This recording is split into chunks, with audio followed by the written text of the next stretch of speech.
Chapter 15. How to Outwit the 6 Ghosts of Fear. Take inventory of yourself as you read this closing chapter and find out how many of the ghosts are standing in your way before you can put any portion of this philosophy into successful use. Your mind must be prepared to receive it. The preparation is not difficult. It begins with study, analysis, and understanding of 3 enemies which you shall have to clear out. These are indecision, doubt, and fear. The 6th sense will never function while these 3 negatives or any of them remain in your mind. The members of this unholy trio are closely related. Where one is found, the other 2 are close at hand. Indecision is the seedling of fear. Remember this as you read. Indecision crystallizes into doubt. The 2 blend together and become fear. The blending process often is slow. This is one reason why these 3 enemies are so dangerous. They germinate and grow without their presence being observed. The remainder of this chapter describes an end which must be attained before the philosophy as a whole can be put into practical use. It also analyzes a condition which has but lately reduced a huge number of people to poverty, and it states a truth which must be understood by all who accumulate riches, whether measured in terms of money or a state of mind of far greater value than money. The purpose of this chapter is to turn the spotlight of attention upon the cause and the cure of the 6 basic fears. Before we can master an enemy, we must know its name, its habits, and its place of abode. As you read, analyze yourself carefully and determine which, if any, of the 6 common fears have attached themselves to you. Don't be deceived by the habits of these subtle enemies. Sometimes they remain hidden in the subconscious mind, where they are difficult to locate and still more difficult to eliminate.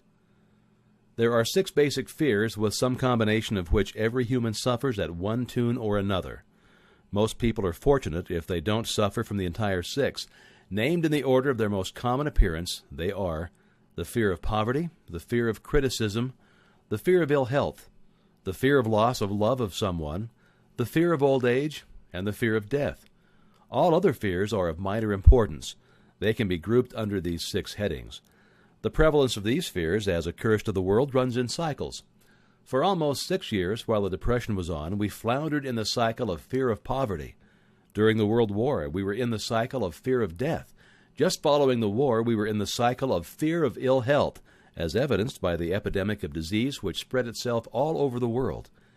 Fears are nothing more than states of mind. One's state of mind is subject to control and direction. Physicians, as everyone knows, are less subject to attack by disease than ordinary laymen, for the reason that physicians do not fear disease.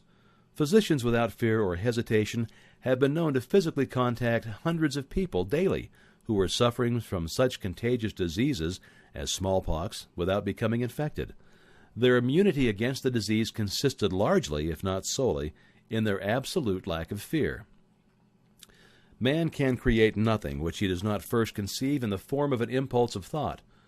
Following this statement comes another of still greater importance, namely, man's thought impulses begin immediately to translate themselves into their physical equivalent, whether those thoughts are voluntary or involuntary. Thought impulses which are picked up through the ether by mere chance, thoughts which have been released by other minds, may determine one's financial business, professional, or social destiny, just as surely as do the thought impulses which one creates by intent and design. We are here laying the foundation for the presentation of a fact of great importance to the person who does not understand why some people appear to be lucky, while others of equal or greater ability, training, experience, and brain capacity seem destined to ride with misfortune. This fact may be explained by the statement that every human being has the ability to completely control his own mind, and with this control, obviously every person may open his mind to the tramp thought impulses which are being released by other brains, or close the doors tightly and admit only thought impulses of his own choice. Nature has endowed man with absolute control over but one thing, and that is thought. This fact, coupled with the additional fact that everything which man creates begins in the form of a thought, leads one very near to the principle by which fear may be mastered. If it's true that all thought has a tendency to clothe itself in its physical equivalent, and this is true beyond any reasonable room for doubt, it is equally true that thought impulses of fear and poverty cannot be translated into terms of courage and financial gain. The people of America began to think of poverty following the Wall Street crash of 1929. Slowly but surely, that mass thought was crystallized into its physical equivalent, which was known as a depression. This had to happen. It is in conformity with the laws of nature. There can be no compromise between poverty and riches. The two roads that lead to poverty and riches travel in opposite directions. If you want riches, you must refuse to accept any circumstance that leads toward poverty. The word riches is here used in its broadest sense, meaning financial, spiritual, mental, and material estates. The starting point of the path that leads to riches is desire. In chapter 1, you received full instructions for the proper use of desire. In this chapter on fear, you have complete instructions for preparing your mind to make practical use of desire. Here, then, is the place to give yourself a challenge which will definitely determine how much of this philosophy that you've absorbed. Here's the point at which you can turn prophet and foretell accurately what the future holds in store for you. If after reading this chapter you are willing to accept poverty, you may as well make up your mind to receive poverty. This is one decision that you cannot avoid. If you demand riches, determine what form and how much will be required to satisfy you. You know the road that leads to riches. You've been given a roadmap which, if followed, will keep you on that road. If you neglect to make the start, or stop before you arrive, no one will be to blame but you. This responsibility is yours. No alibi will save you from accepting the responsibility if you now fail or refuse to demand riches of life, because the acceptance calls for but one thing, incidentally, the only thing you can control, and that is a state of mind. A state of mind is something that one assumes. It cannot be purchased. It must be created. Fear of poverty is a state of mind, nothing else, but it is sufficient to destroy one's chances of achievement in any undertaking, a truth which became painfully evident during the Depression. This fear paralyzes the faculty of reason, destroys the faculty of imagination, kills off self-reliance, undermines enthusiasm, discourages initiative, leads to uncertainty of purpose, encourages procrastination, wipes out enthusiasm, and makes self-control an impossibility. It takes the charm from one's personality, destroys the possibility of accurate thinking, it diverts concentration of effort, it masters persistence, turns the willpower into nothingness, destroys ambition, beclouds the memory, and invites failure in every conceivable form. It kills love and assassinates the finer emotions of the heart. It discourages friendship and invites disaster in 100 forms. It leads to sleeplessness, misery, and unhappiness. And all of this despite the obvious truth that we live in a world of overabundance of everything the heart could desire, with nothing standing between us and our desires except lack of a definite purpose. The fear of poverty is, without a doubt, the most destructive of the 6 basic fears. It has been placed at the head of the list because it's the most difficult to master. Considerable courage is required to state the truth about the origin of this fear, and still greater courage to accept the truth after it has been stated. The fear of poverty grew out of man's inherited tendency to prey upon his fellow man economically. Nearly all animals lower than man are motivated by instinct, but their capacity to think is limited. Therefore, they prey upon one another physically. Man, with his superior sense of intuition, with the capacity to think and to reason, does not eat his fellow man bodily. He gets more satisfaction out of eating him financially. Man is so avaricious that every conceivable law has been passed to safeguard him from his fellow man. Of all the ages of the world of which we know anything, the age in which we live seems to be the one that is outstanding because of man's money madness. A man is considered less than the dust of the earth unless he can display a fat bank account. But if he has money, never mind how he acquired it, he is a king or a big shot. He's above the law. He rules in politics. He dominates in business, and the whole world about him bows in respect when he passes. Nothing brings man so much suffering and humility as poverty. Only those who have experienced poverty understand the full meaning of this. It's no wonder, then, that man fears poverty. Through a long line of inherited experiences, man has learned for sure that some men cannot be trusted where matters of money and earthly possessions are concerned. This is a rather stinging indictment, the worst part of it being that it's true. The majority of marriages are motivated by the wealth possessed by one or both of the contracting parties. It's no wonder, therefore, that the divorce courts are busy. So eager is man to possess wealth that he will acquire it in whatever manner he can, through legal methods if possible, through other methods if necessary or expedient. Self-analysis may disclose weaknesses which one does not like to acknowledge. This form of examination is essential to all who demand of life more than mediocrity and poverty. Remember, as you check yourself point by point, that you are both the court and the jury, the prosecuting attorney and the attorney for the defense, and that you are the plaintiff and the defendant. Also, that you're on trial. Face the facts squarely. Ask yourself definite questions and demand direct replies. When the examination is over, you'll know more about yourself. If you don't feel that you can be an impartial judge in this self-examination, call upon someone who knows you well to serve as judge while you cross-examine yourself. You are after the truth. Get it, no matter at what cost, even though it may temporarily embarrass you. The majority of people, if asked what they fear most, would reply, "I fear nothing." The reply would be inaccurate because few people realize that they are bound, handicapped, whipped spiritually and physically through some form of fear. So subtle and deeply seated is the emotion of fear that one may go through life burdened with it, never recognizing its presence. Only a courageous analysis will disclose the presence of this universal enemy. When you begin such an analysis, search deeply into your character. Here's a list of the symptoms for which you should look. Indifference, commonly expressed through lack of ambition, willingness to tolerate poverty, acceptance of whatever compensation life may offer without protest, mental and physical laziness, lack of initiative, imagination, enthusiasm, and self-control. Indecision, the habit of permitting others to do one's thinking, staying on the fence. Doubt, generally expressed through alibis and excuses designed to cover up, explain away, or apologize for one's failures, sometimes expressed in the form of envy of those who are successful or by criticizing them. Worry, usually expressed by finding fault with others, a tendency to spend beyond one's income, neglect of personal appearance, scowling and frowning, intemperance in the use of alcohol drink, sometimes through the use of narcotics, nervousness and lack of poise, as well as self-consciousness and lack of self-reliance. Overcaution, the habit of looking for the negative side of every circumstance, thinking and talking of possible failure, instead of concentrating upon the means of succeeding. Knowing all the roads to disaster but never searching for the plans to avoid failure.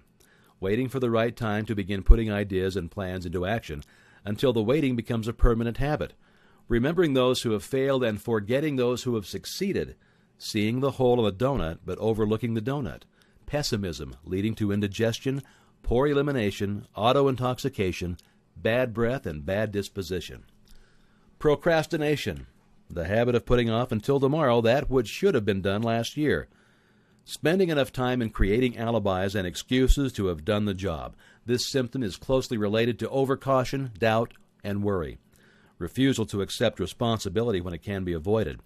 Willingness to compromise rather than put up a stiff fight. Compromising with difficulties instead of harnessing and using them as stepping stones to advancement. Bargaining with life for a penny instead of demanding prosperity, opulence, riches, contentment, and happiness. Planning what to do if and when overtaken by failure instead of burning all bridges and making retreat impossible. Weakness of and often total lack of self-confidence, definiteness of purpose, self-control, initiative, enthusiasm, ambition, thrift, and sound reasoning ability.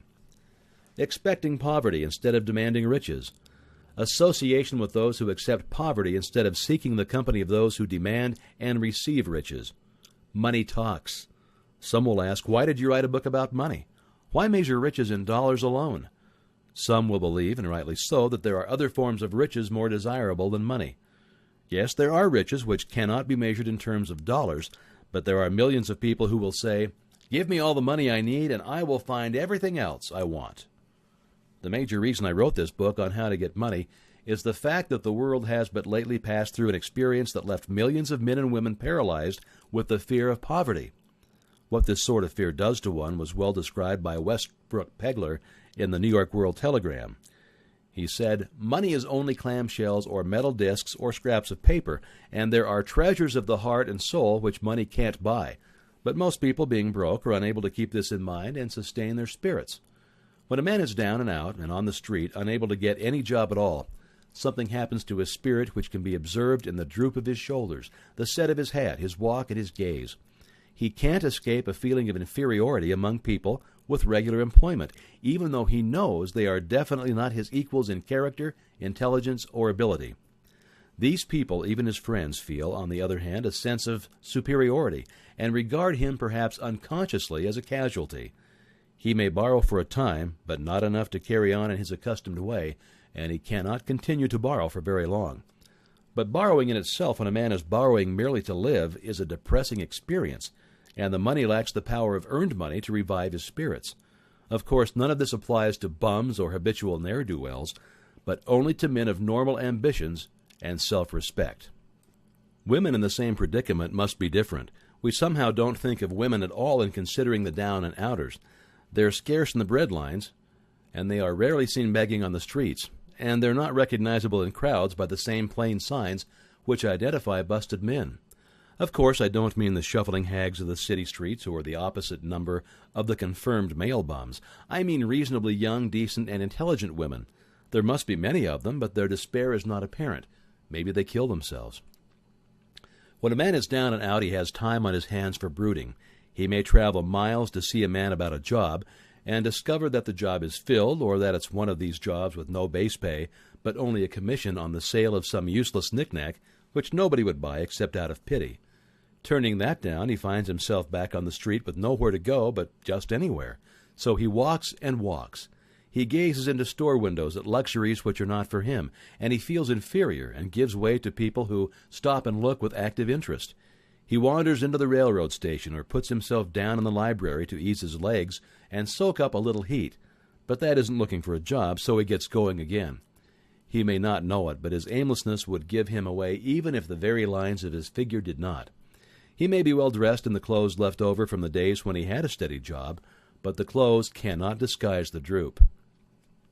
He sees thousands of other people, bookkeepers or clerks, chemists, wagon hands, all busy at their work, and he envies them from the bottom of his soul. They have their independence, their self-respect, and manhood, and he simply cannot convince himself that he's a good man too, though he argues it out and arrives at a favorable verdict hour after hour. It's just money which makes this difference in him. With a little money, he would be himself again. Some employers take the most shocking advantage of people who are down and out. The agencies hang out little colored cards offering miserable wages to busted men, $12 a week, $15 a week. An $18 a week job is a plum, and anyone with $25 a week to offer does not hang the job in front of an agency on a colored card. I have a want ad clipped from a local paper demanding a clerk, a good, clean penman, to take telephone orders for a sandwich shop from 11 a.m. to 2 p.m. for $8 a month. Not $8 a week, but $8 a month. The ad also says, state religion. Can you imagine the brutal effrontery of anyone who demands a good, clean penman for 11 cents an hour inquiring into the victim's religion? But that is what busted people are offered. Just how man originally came into this sphere, no one can definitely state. But one thing is certain, he has it in a highly developed form. Some believe that this fear made its appearance about the time that politics became a profession. Others believe it can be traced to the age when women first began to concern themselves with styles in wearing apparel. This author, being neither a humorist nor a prophet, is inclined to attribute the basic fear of criticism to that part of man's inherited nature which prompts him not only to take away his fellow man's goods and wares, but to justify his action by criticism of his fellow man's character. It's a well-known fact that a thief will criticize the man from whom he steals, that politicians seek office, not by displaying their own virtues and qualifications, but by attempting to besmirch their opponents. The fear of criticism takes on many forms, the majority of which are petty and trivial. Bald-headed men, for example, are bald for no other reason than their fear of criticism. Heads become bald because of the tight-fitting bands of hats which cut off the circulation from the roots of the hair. Men wear hats not because they actually need them, but mainly because everyone is doing it. The individual falls into line and does likewise, lest some other individual criticize him. Women seldom have bald heads or even thin hair because they wear hats which fit their heads loosely, the only purpose of the hats being adornment. But it must not be supposed that women are free from the fear of criticism. If any woman claims to be superior to man with reference to this fear, ask her to walk down the street wearing a vintage hat of 1890. The astute manufacturers of clothing have not been slow to capitalize on this basic fear of criticism, with which all mankind has been cursed. Every season the styles in many articles of wearing apparel change. Who establishes the styles? Certainly not the purchaser of clothing, but the manufacturer. Why does he change the styles so often? The answer is obvious. He changes the styles so he can sell more clothes. For the same reason, the manufacturers of automobiles, with a few rare and very sensible exceptions, change styles of models every season. No man wants to drive an automobile which is not of the latest style, although the older model may actually be the better car. We've been describing the manner in which people behave under the influence of fear of criticism as applied to the small and petty things of life. Let us now examine human behavior when this fear affects people in connection with the more important events of human relationship. Take, for example, practically any person who has reached the age of mental maturity. That's from 35 to 40 years of age as a general average. And if you could read the secret thoughts of his mind, you would find a very decided disbelief in most of the fables taught by the majority of the dogmatists and theologians a few decades back. Not often, however, will you find a person who has the courage to openly state his beliefs on this subject.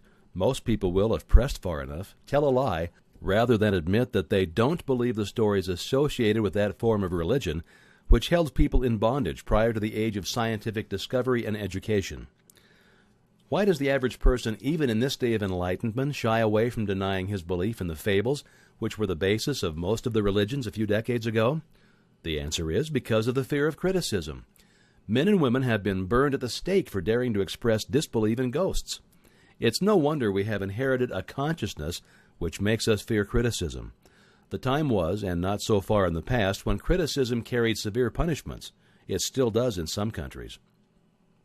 The fear of criticism robs man of his initiative, destroys his power of imagination, limits his individuality, takes away his self-reliance, and does him damage in 100 other ways. Parents often do their children irreparable injury by criticizing them.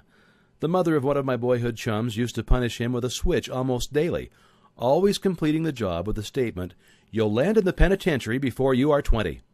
He was sent to a reformatory at the age of 17. Criticism is the one form of service of which everyone has too much. Everyone has a stock of it which is handed out gratis, whether called for or not.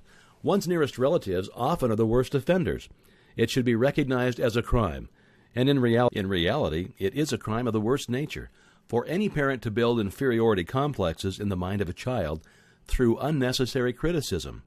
Employers who understand human nature get the best there is in men, not by criticism, but by constructive suggestion. Parents may accomplish the same results with their children. Criticism will plant fear in the human heart or resentment, but it will not build love or affection. The fear is almost as universal as the fear of poverty, and its effects are just as fatal to personal achievement, mainly because this fear destroys initiative and discourages the use of imagination. The major symptoms of the fear are self-consciousness, generally expressed through nervousness, timidity in conversation, and in meeting strangers, awkward movements of the hands and limbs, and shifting of the eyes. Lack of poise, expressed through lack of voice control, nervousness in the presence of others, poor posture of body, and poor memory.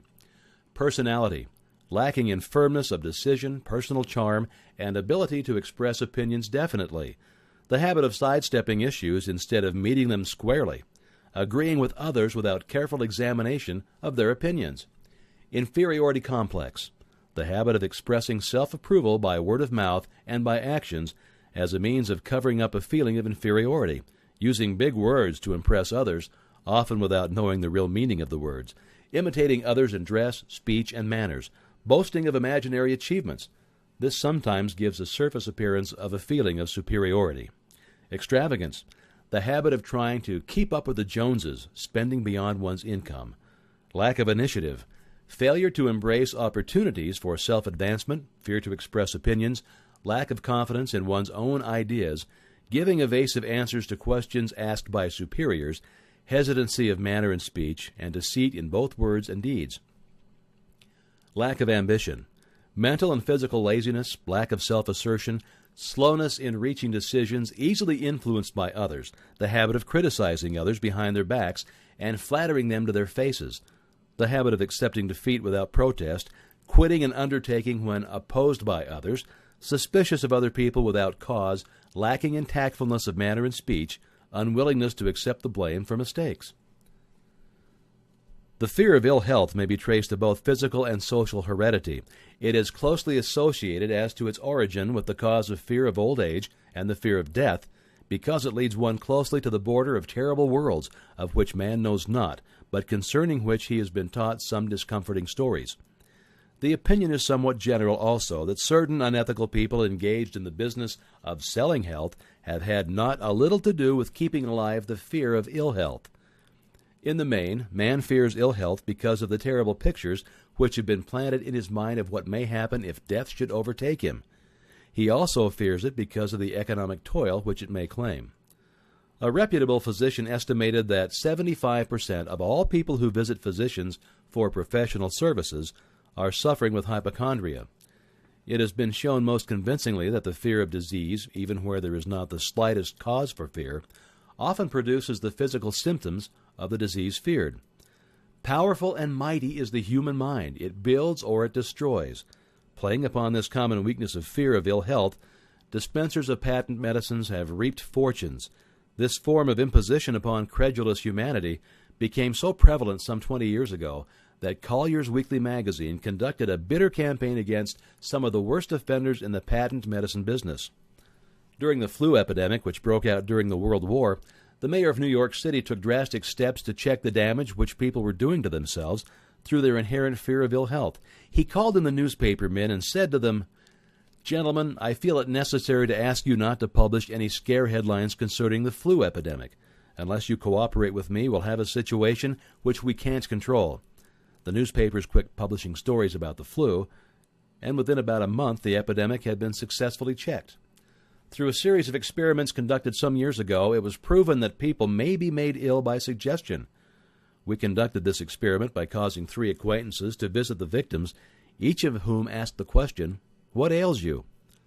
"You look terribly ill," the first questioner usually provoked a grin and a nonchalant, "Oh, nothing, I'm all right," from the victim.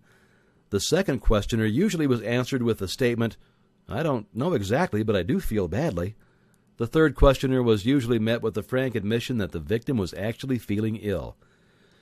Try this on an acquaintance. If you doubt that it will make him uncomfortable, but don't carry the experiment too far. There's a certain religious sect whose members take vengeance upon their enemies by the hexing method. They call it placing a spell on the victim. There's overwhelming evidence that disease sometimes begins in the form of a negative thought impulse. Such an impulse may be passed from one mind to another by suggestion or created by an individual in his own mind. A man who was blessed with more wisdom than this incident might indicate once said, "When anyone asks me how I feel, I always want to answer by knocking him down." Doctors send patients into new climates for their health because a change of mental attitude is necessary. The seed of fear of ill health lives in every human mind. Worry, fear, discouragement, disappointment in love and business affairs cause this seed to germinate and grow. The recent business depression kept the doctors on the run because every form of negative thinking may cause ill health. Disappointments in business and in love stand at the head of the list of causes of fear and of ill health. A young man suffered a disappointment in love which sent him to a hospital. For months he hovered between life and death. A specialist in suggestive therapeutics was called in. The specialist changed nurses and placed him in the charge of a very charming young woman who began by prearrangement with the doctor to flirt with him the first day of her arrival on the job. Within 3 weeks, the patient was discharged from the hospital, still suffering but with an entirely different malady. He was in love again. The remedy was a hoax, but the patient and the nurse were both later married to each other. Both are in good health now at the same time of this writing. Symptoms of the fear of ill health. The symptoms of this almost universal fear are autosuggestion, the habit of negative use of self-suggestion by looking for and expecting to find the symptoms of all kinds of disease, enjoying imaginary illness and speaking of it as being real, the habit of trying all fads and isms recommended by others as having therapeutic value, talking to others of operations, accidents, and other forms of illness, experimenting with diets, physical exercises, reducing systems without professional guidance, trying home remedies, patent medicines, and quack remedies. Hypochondria, the habit of talking of illness, concentrating the mind upon disease, and expecting its appearance until a nervous break occurs. Nothing that comes in bottles can cure this condition. It's brought on by negative thinking, and nothing but positive thought can effect a cure. Hypochondria, a medical term for imaginary disease, is said to do as much damage on occasion as the disease one fears might do. Most so-called cases of nerves come from imaginary illnesses. Exercise, fear of health, often interferes with proper physical exercise and results in overweight by causing one to avoid outdoor life. Susceptibility. Fear of ill health breaks down nature's body resistance and creates a favorable condition for any form of disease one may contact.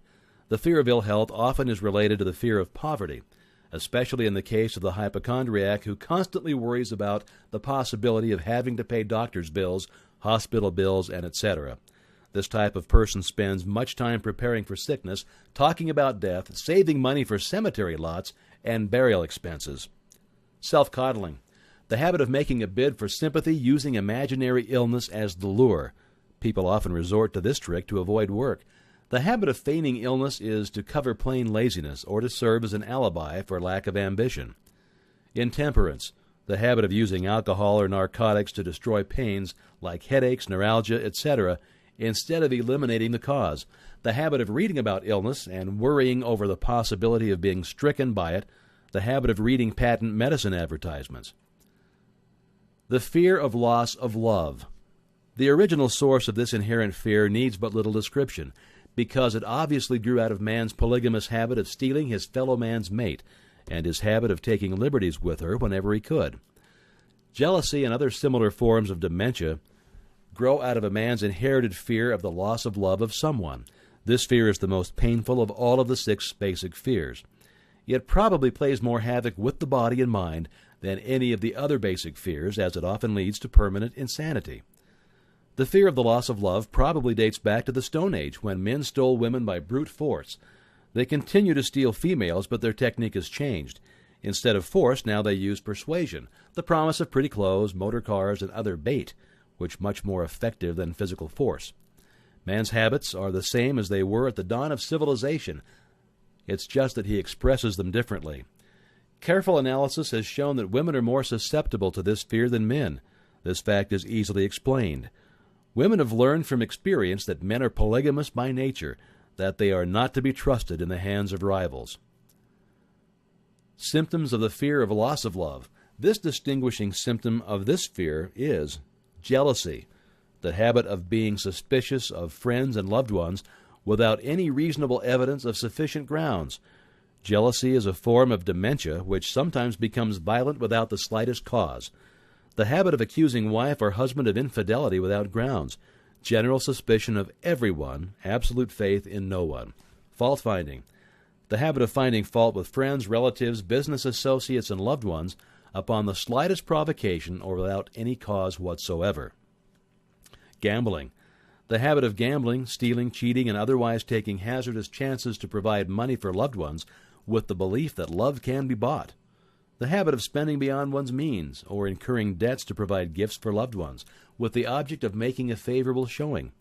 Insomnia, nervousness, lack of persistence, weakness of will, lack of self-control, lack of self-reliance, bad temper. The fear of old age. In the main, this fear grows out of 2 sources. First, the thought that old age may bring with it poverty. Secondly, and by far the most common source of origin, from false and cruel teachings of the past, which have been too well mixed with fire and brimstone and other bogies cunningly designed to enslave men through fear. In the basic fear of old age, man has 2 very sound reasons for his apprehension. One growing out of his distrust of his fellow man, who may seize whatever worldly goods he may possess, and the other arising from the terrible pictures of the world beyond, which were planted in his mind through social heredity before he came into full possession of his mind. The possibility of ill health, which is more common as people grow older, is also a contributing cause of this common fear of old age. Eroticism also enters into the cause of the fear of old age, as no man cherishes the thought of diminishing sexual attraction. The most common cause of fear of old age is associated with the possibility of poverty. Poorhouse is not a pretty word. It throws a chill into the mind of every person who faces the possibility of having to spend his declining years on a poor farm. Another contributing cause of the fear of old age is the possibility of loss of freedom and independence, as old age may bring with it the loss of both physical and economic freedom. The commonest symptoms of the fear of old age are the tendency to slow down and develop an inferiority complex at the age of mental maturity, around the age of 40, falsely believing oneself to be slipping because of age. The truth is that man's most useful years, mentally and spiritually, are those between 40 and 60. The habit of speaking apologetically of oneself as being old, merely because one has reached the age of 40 or 50, instead of reversing the rule and expressing gratitude for having reached the age of wisdom and understanding. The habit of killing off initiative, imagination, and self-reliance by falsely believing oneself too old to exercise these qualities. The habit of the man or woman of 40 dressing with the aim of trying to appear much younger and affecting mannerisms of youth, thereby inspiring ridicule by both friends and strangers. The fear of death. To some, this is the cruelest of all the basic fears. The reason's obvious. The terrible pangs of fear associated with the thought of death in the majority of cases may be charged directly to religious fanaticism. So-called heathen are less afraid of death than the more civilized. For hundreds of millions of years, man has been asking the still unanswered question, whence and whither? Where did I come from, why am I here, and where am I going? During the darker ages of the past, the more cunning and crafty were not slow to offer the answer to these questions, for a price. Witness now the major source of origin of the fear of death.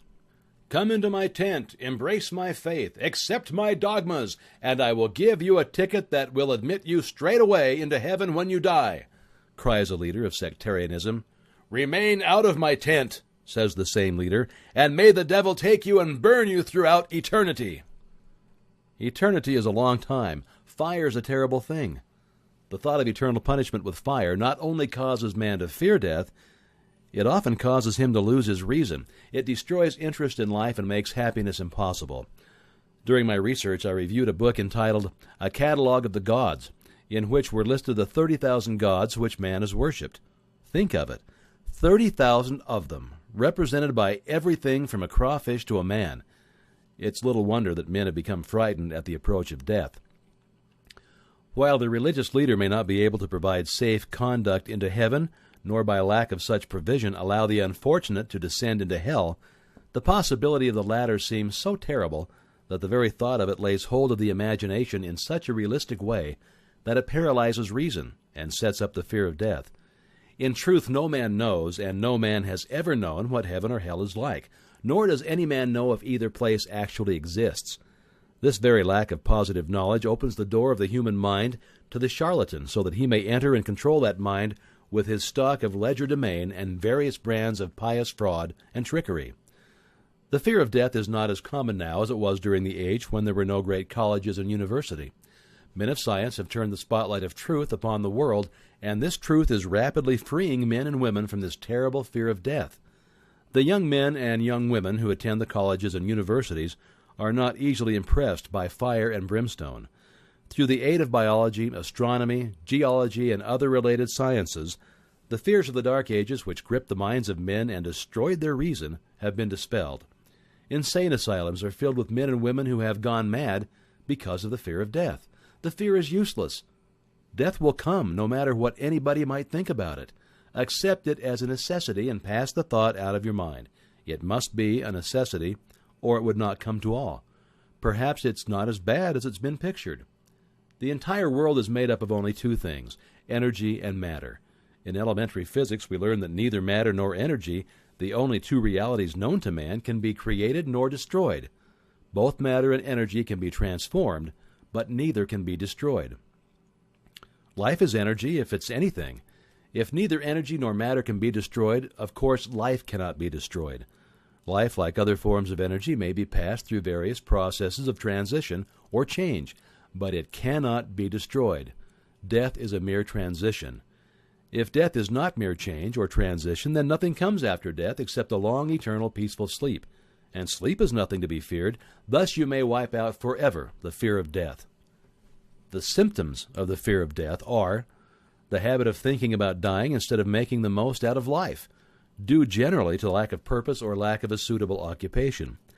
This fear is more prevalent among the aged, but sometimes the more youthful are victims of it.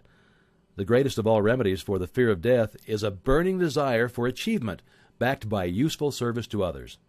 A busy person seldom has time to think about dying. He finds life too thrilling to worry about death. Sometimes the fear of death is closely associated with the fear of poverty, where one's death would leave loved ones poverty-stricken. In other cases, the fear of death is caused by illness and the consequent breaking down of physical body resistance. The most common causes of the fear of death are ill health, poverty, lack of appropriate occupation, disappointment over love, insanity, and religious fanaticism. Old man worry. Worry is a state of mind based upon fear. It works slowly but persistently. It is insidious and subtle. Step by step it digs itself in until it paralyzes one's reasoning faculty, destroys self-confidence and initiative. Worry is a form of sustained fear caused by indecision. Therefore, it is a state of mind which can be controlled. An unsettled mind is helpless. Indecision makes an unsettled mind. Most individuals lack the willpower to reach decisions promptly and to stand by them after they've been made, even during normal business conditions. During periods of economic unrest, like the world recently experienced, the individual is handicapped not alone by his inherent nature to be slow at reaching decisions, but he is influenced by the indecision of others around him who have created a state of mass indecision. During the Depression, the whole atmosphere all over the world was filled with fearenza and worryitis, the two mental disease germs which began to spread themselves after the Wall Street frenzy in 1929. There is only one known antidote for these germs. It's the habit of prompt and firm decision. Moreover, it's an antidote which every individual must apply for himself. We don't worry over conditions once we have reached a decision to follow a definite line of action. I once interviewed a man who was to be electrocuted 2 hours later. The condemned man was the calmest of some 8 men who were in the death cell with him. His calmness prompted me to ask him how it felt to know that he was going into eternity in a short while. With a smile of confidence on his face, he said, "It feels fine. Just think, brother, my troubles will soon be over. I've had nothing but trouble all of my life. It's been a hardship to get food and clothing. Soon I won't need these things. I have felt fine ever since I learned for certain that I must die. I made up my mind then to accept my fate in good spirit." As he spoke, he devoured a dinner of proportions sufficient for 3 men, eating every mouthful of the food brought to him and apparently enjoying it as much as if no disaster awaited him. Decision gave this man resignation to his fate. Decision can also prevent one's acceptance of undesired circumstances. The 6 basic fears become translated into a state of worry through indecision. Relieve yourself forever of the fear of death by reaching a decision to accept death as an inescapable event. Whip the fear of poverty by reaching a decision to get along with whatever wealth you can accumulate. Without worry, put your foot up on the neck of a fear of criticism by reaching a decision not to worry about what other people think, do, or say. Eliminate the fear of old age by reaching a decision to accept it, not as a handicap, but as a great blessing which carries with it wisdom, self-control, and understanding not known to youth. Acquit yourself of the fear of ill health by the decision to forget symptoms. Master the fear of loss of love by reaching a decision to get along without love, if that's necessary. Kill the habit of worry in all of its forms by reaching a general blanket decision that nothing which life has to offer is worth the price of worry. With this decision will come poise, peace of mind, and calmness of thought, which will bring happiness. A man whose mind is filled with fear not only destroys his own chances of intelligent action, but he transmits these destructive vibrations to the minds of all who come into contact with him and destroys also their chances. Even a dog or a horse knows when its master lacks courage. Moreover, a dog or a horse will pick up the vibrations of fear thrown off by its master, and they will behave accordingly. Lower down the line of intelligence in the animal kingdom, one finds this same capacity to pick up the vibrations of fear. A honeybee immediately senses fear in the mind of a person for reasons unknown, and a bee will sting the person whose mind is releasing vibrations of fear much more readily than it will molest the person whose mind registers no fear. The vibrations of fear pass from one mind to another just as quickly and as surely as the sound of the human voice passes from the broadcasting station to the receiving set of a radio and by the self-same medium. Mental telepathy is a reality. Thoughts pass from one mind to another voluntarily, whether or not this fact is recognized by either the person releasing the thoughts or the persons who pick up those thoughts. The person who gives expression by the word of mouth to negative or destructive thoughts is practically certain to experience the results of those words in the form of a destructive kickback. The release of destructive thought impulses alone, without the aid of words, produces also a kickback in more ways than one. First of all, and perhaps most important to be remembered, the person who releases thoughts of a destructive nature must suffer damage through the breaking down of the faculty of creative imagination. Secondly, the presence in the mind of any destructive emotion develops a negative personality, which repels people and often converts them into the antagonists. The third source of damage to the person who entertains or releases negative thoughts lies in this significant fact: these thought impulses are not only damaging to others, but they embed themselves in the subconscious mind of the person releasing them, and there they become a part of his character. One is never through with a thought merely by releasing it. When a thought is released, it spreads in every direction through the medium of the ether, but it also plants itself permanently in the subconscious mind of the person releasing it. Your business in life is presumably to achieve success. To be successful, you must find peace of mind, acquire the material needs of life, and above all, attain happiness. All of these evidences of success begin in the form of thought impulses. You may control your own mind. You have the power to feed it whatever thought impulses you choose. With this privilege goes also the responsibility of using it constructively. You are the master of your own earthly destiny just as surely as you have the power to control your own thoughts. You may influence, direct, and eventually control your own environment, making your life what you want it to be, or you may neglect to exercise the privilege which is yours, to make your life to order, thus casting yourself upon the broad sea of circumstance, where you'll be tossed hither and thither and yon like a chip on the waves of the ocean. In addition to the 6 basic fears, there's another evil by which people suffer. It constitutes a rich soil in which the seeds of failure grow abundantly. It is so subtle that its presence often is not detected. This affliction cannot be properly classed as fear. It's more deeply seated and more often fatal than all of the 6 fears. For want of a better name, let's call this evil susceptibility to negative influences. Men who accumulate great riches always protect themselves against this evil. The poverty-stricken never do. Those who succeed in any calling must prepare their minds to resist the evil. If you are reading this philosophy for the purpose of accumulating riches, you should examine yourself very carefully to determine whether you are susceptible to negative influences. If you neglect this self-analysis, you will forfeit your right to attain the object of your desire. Make the analysis searching. After you read the questions prepared for this self-analysis, hold yourself to a strict accounting in your answers. Go at the task as carefully as you would search for any other enemy that you knew to be awaiting you in ambush, and deal with your own faults as you would with a more tangible enemy. You can easily protect yourself against highway robbers because the law provides organized cooperation for your benefit. But the 7th basic evil is more difficult to master because it strikes when you're not aware of its presence, when you're asleep and while you're awake. Moreover, its weapon is intangible because it consists of merely a state of mind. This evil is also dangerous because it strikes in as many different forms as there are human experiences. Sometimes it enters the mind through the well-meant words of one's own relatives. At other times it bores from within through one's own mental attitude. Always it is as deadly as poison, even though it may not kill as quickly. To protect yourself against negative influences, whether of your own making or the result of activities of negative people around you, recognize that you have a willpower and put it into constant use until it builds a wall of immunity against negative influences in your own mind. Recognize the fact that you and every other human being are by nature lazy, indifferent, and susceptible to all suggestions which harmonize with your weaknesses. Recognize that you're by nature susceptible to all 6 basic fears and set up habits for the purpose of counteracting all of these fears. Recognize that negative influences often work on you through your subconscious mind. Therefore, they're difficult to detect, and keep your mind closed against all people who depress or discourage you in any way. Clean out your medicine chest, throw away all the pill bottles, and stop pandering to colds, aches, pains, and imaginary illnesses.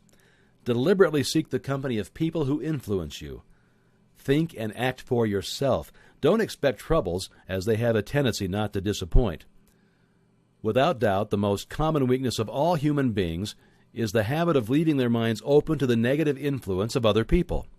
This weakness is all the more damaging because most people don't recognize that they are cursed by it, and many who acknowledge it neglect or refuse to correct the evil until it becomes an uncontrollable part of their daily habits. To aid those who wish to see themselves as they really are, the following list of questions has been prepared. Read the questions and state your answers aloud so that you can hear your own voice. This will make it easier for you to be truthful with yourself. Here are the questions. Do you complain often of feeling bad? And if so, what is the cause? Do you find fault with other people at the slightest provocation? Do you frequently make mistakes in your work? And if so, why?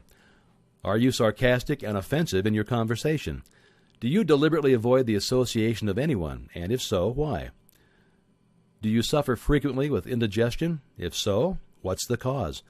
Does life seem futile and the future hopeless to you? If so, why? Do you like your occupation? If not, why? Do you often feel self-pity? And if so, why? Are you envious of those who excel you? To which do you devote most time thinking of success or of failure? Are you gaining or losing self-confidence as you grow older? Do you learn something of value from all mistakes? Are you permitting some relative or acquaintance to worry you? If so, why? Are you sometimes in the clouds and at other times in the depths of despondency? Who has the most inspiring influence upon you? What is the cause? Do you tolerate negative or discouraging influences which you can avoid? Are you careless of your personal appearance? If so, when and why? Have you learned how to drown your troubles by being too busy to be annoyed by them? Would you call yourself a spineless weakling if you permitted others to do your thinking for you? Do you neglect internal bathing until auto-intoxication makes you ill-tempered and irritable? How many preventable disturbances annoy you, and why do you tolerate them? Do you resort to liquor, narcotics, or cigarettes to quiet your nerves? If so, why do you not try willpower instead? Does anyone nag you, and if so, for what reason? Do you have a definite major purpose? If so, what is it, and what plan do you have for achieving it? Do you suffer from any of the 6 basic fears? If so, which ones? Have you a method by which you can shield yourself against the negative influence of others? Do you make deliberate use of autosuggestion to make your mind positive? Which do you value most, your material possessions or your privilege of controlling your own thoughts? Are you easily influenced by others against your own judgment? Has today added anything of value to your stock of knowledge or state of mind?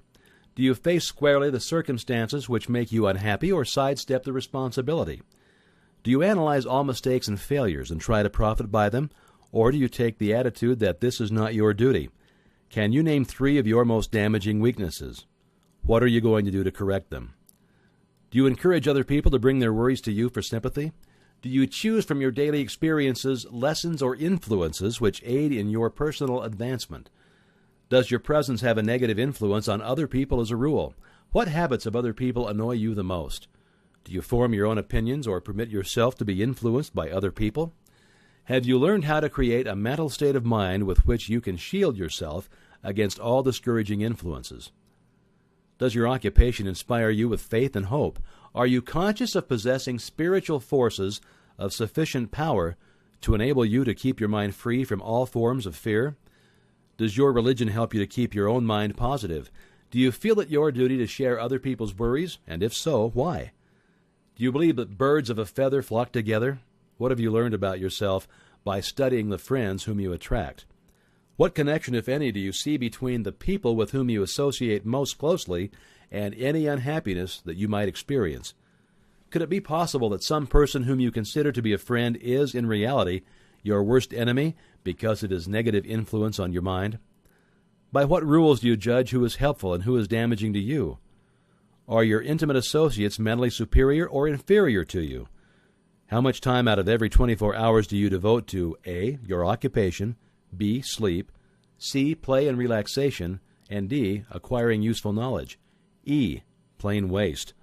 Who among your acquaintances, A, encourages you most, B, cautions you most, C, discourages you most, D, helps you most in other ways? What is your greatest worry? Why do you tolerate it? When others offer you free, unsolicited advice, do you accept it without question or analyze their motive? What above all else do you most desire? Do you intend to acquire it? Are you willing to subordinate all other desires for this one? How much time daily do you devote to acquiring it? Do you change your mind often? If so, why? Do you usually finish everything you begin? Are you easily impressed by other people's business or professional titles, college degrees, or wealth? Are you easily influenced by what other people think or say of you? Do you cater to people because of their social or financial status? Whom do you believe to be the greatest person living? In what respect is this person superior to yourself? How much time have you devoted to studying and answering these questions? At least one day is necessary for the analysis and the answering of the entire list. If you'd answered all these questions truthfully, you'd know more about yourself than the majority of people. Study the questions carefully. Come back to them once each week for several months, and be astounded at the amount of additional knowledge of great value to yourself that you will have gained by the simple method of answering the questions truthfully. If you're not certain concerning the answers to some of the questions, seek the counsel of those who you know well, especially those who have no motive in flattering you, and see yourself through their eyes. The experience will be astonishing. You have absolute control over but one thing, and that is your thoughts. This is the most significant and inspiring of all facts known to man. It reflects man's divine nature. This divine prerogative is the sole means by which you may control your own destiny. If you fail to control your own mind, you may be sure that you'll control nothing else. If you must be careless with your possessions, let it be in connection with material things. Your mind is your spiritual estate. Protect and use it with the care to which divine royalty is entitled. You were given a willpower for this very purpose. Unfortunately, there's no legal protection against those who, either by design or ignorance, poison the minds of others by negative suggestion. This form of destruction should be punishable by heavy legal penalties, because it may and often does destroy one's chances of acquiring material things which are protected by law. Men with negative minds tried to convince Thomas Edison that he could not build a machine that would record and reproduce the human voice, because, they said, no one else had ever produced such a machine. Edison did not believe them. He knew that the mind could produce anything that the mind could conceive and believe, and that knowledge was the thing that lifted the great Edison above the common herd. Men with negative minds told F.W. Woolworth he could go broke trying to run a store on 5 and 10 cent sales. He did not believe them. He knew that he could do anything within reason if he backed his plans with faith. Exercising his right to keep other men's negative suggestions out of his mind, he piled up a fortune of more than $100 million. Men with negative minds told George Washington he could not hope to win against the vastly superior forces of the British, but he exercised his divine right to believe. Therefore, this book was published under the protection of the Stars and Stripes, while the name of Lord Cornwallis has been all but forgotten. Doubting Thomases scoffed scornfully when Henry Ford tried out his first crudely built automobile on the streets of Detroit. Some said the thing never would become practical. Others said no one would pay money for such a contraption. Ford said, "I'll belt the earth with dependable motor cars," and he did. His decision to trust his own judgment has already piled up a fortune far greater than the next 5 generations of his descendants can squander.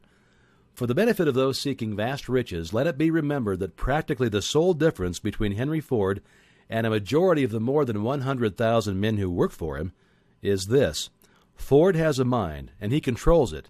The others have minds which they don't try to control. Henry Ford has been repeatedly mentioned because he's an outstanding example of what a man with a mind of his own and a will to control it can accomplish. His record knocks the foundation from under that time-worn alibi, "I never had a chance." Ford never had a chance either, but he created an opportunity and backed it with persistence until it made him richer than Croesus. Mind control is the result of self-discipline and habit. You either control your mind or it controls you. There is no halfway compromise. The most practical of all methods for controlling the mind is the habit of keeping it busy with a definite purpose, backed by a definite plan. Study the record of any man who achieves noteworthy success, and you will observe that he has control over his own mind. Moreover, that he exercises that control and directs it toward the attainment of definite objectives. Without this control, success is not possible.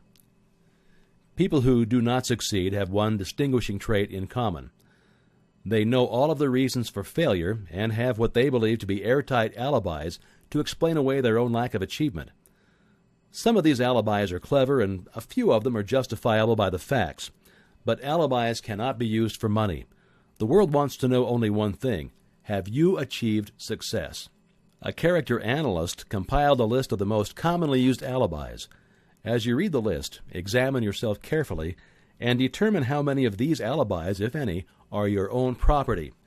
Remember, too, the philosophy presented in the book makes every one of these alibis obsolete.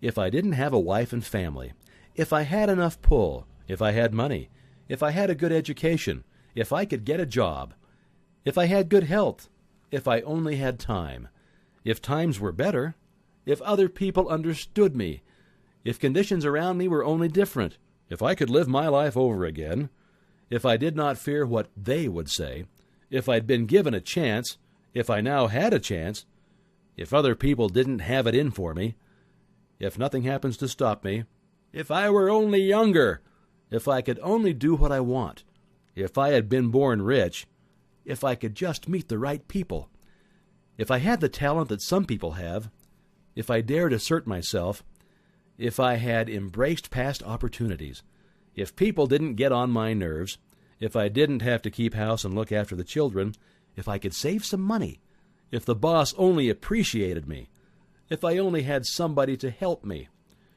if my family understood me, if I lived in a big city, if I could just get started, if I were only free, if I had the personality of some people, if I were not so fat, if my talents were known, if I could just get a break, if I could only get out of debt, if I hadn't failed, if I only knew how, if everybody didn't oppose me, if I didn't have so many worries, if I could marry the right person, if people weren't so dumb, if my family were not so extravagant, if I were sure of myself, if luck was not against me, if I'd not been born under the wrong star, if it were not true that what is to be will be, if I didn't have to work so hard, if I hadn't lost my money, if I lived in a different neighborhood, if I didn't have a past, if I only had a business of my own, if other people would just listen to me, if, and this is the greatest of them all, I had the courage to see myself as I really am, I would find out what is wrong with me and correct it. Then I might have a chance to profit by my mistakes and learn something from the experience of others. For I know that there is something wrong with me, or I would now be where I would have been if I had spent more time analyzing my weaknesses and less time building alibis to cover them.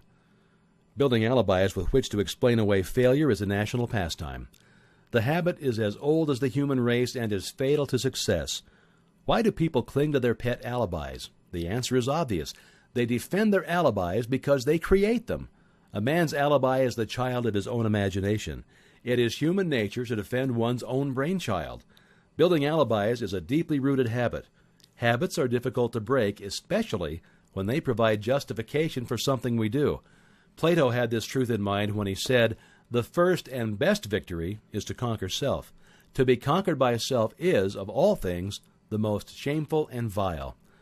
Another philosopher had the same thought in mind when he said, "It was a great surprise to me when I discovered that most of the ugliness I saw in others was but a reflection of my own nature."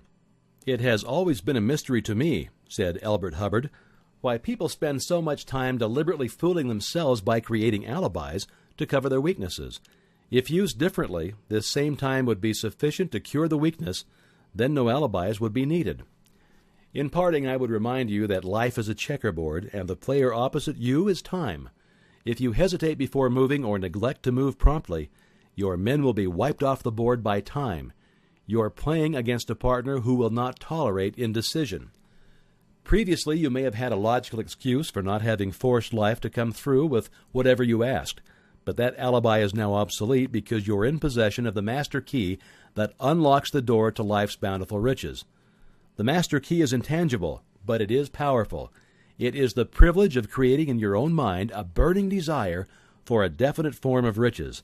There is no penalty for the use of the key, but there is a price you must pay if you do not use it. The price is failure. There is a reward of stupendous proportion if you put the key to use.